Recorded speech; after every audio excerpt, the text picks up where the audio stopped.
upper and lowercase functions.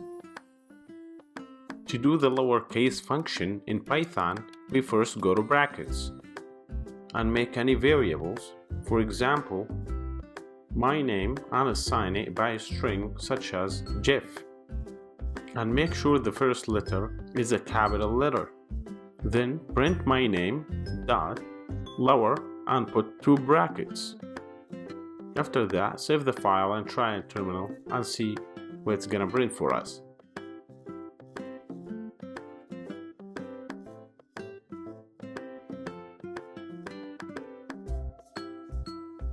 As you can see here in the screen, Jeff became small letter because we used lower function.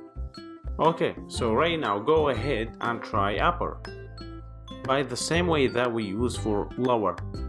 Then save the file and try on terminal again. As you can see here, Jeff became capital letters when we use the upper function. That's all for now. Thanks for watching.